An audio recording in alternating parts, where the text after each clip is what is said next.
ನಿಧಿ ನಿಧಿ ಎನ್ನುತ್ತಾ ನಿದ್ದೆಗೆಡಿಸಿಕೊಂಡು ನಿದ್ದೆಗೆ ಜಾರೋ ಹೊತ್ತಲ್ಲಿ ಇವರು ಮಾಡೋ ಕೆಲಸ ಏನ್ ಗೊತ್ತಾ? ಈ ನಿಧಿಯ ರೋಚಕ ಕಥೆಯ ವಿವರ ಇಲ್ಲಿದೆ ನೋಡಿ.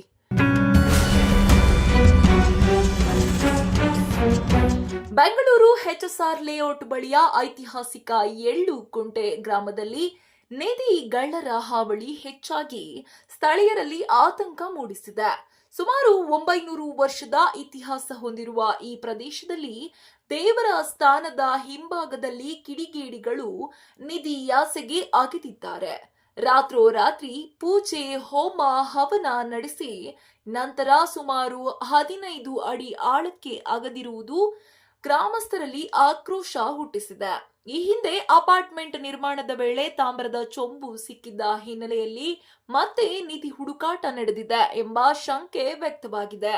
ಇನ್ನು ಆಂಧ್ರ ಮೂಲದ ರಿಯಲ್ ಎಸ್ಟೇಟ್ ಉದ್ಯಮಿ ಸುಧಾಕರ್ ಈ ಕೃತ್ಯಕ್ಕೆ ಕಾರಣ ಎಂಬ ಆರೋಪ ಕೇಳಿ ಬಂದಿದೆ. ದೇವಸ್ಥಾನದ ಜಾಗವನ್ನು ಕಬಳಿಸಿ ಶೆಡ್ ನಿರ್ಮಿಸಿ ನಿಧಿ ಹುಡುಕಾಟ ನಡೆಸಿರುವುದಕ್ಕೆ ಗ್ರಾಮಸ್ಥರು ತೀವ್ರ ಆಕ್ರೋಶ ವ್ಯಕ್ತಪಡಿಸಿದ್ದಾರೆ.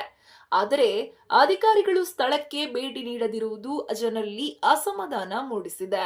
ಒಟ್ಟಾರೆ ನಿಧಿ ಎನ್ನುವ ವಿಚಾರ ಎಲ್ಲರ ಮನಸ್ಸಲ್ಲೂ ಬೇರೆ ಬೇರೆ ರೀತಿಯ ದುಷ್ಕೃತ್ಯಕ್ಕೆ ಮಾರ್ಗ ಮಾಡಿಕೊಡುತ್ತೆ ಅನ್ನೋದಕ್ಕೆ ಇದೇ ಸಾಕ್ಷಿಯಾಗಿದೆ.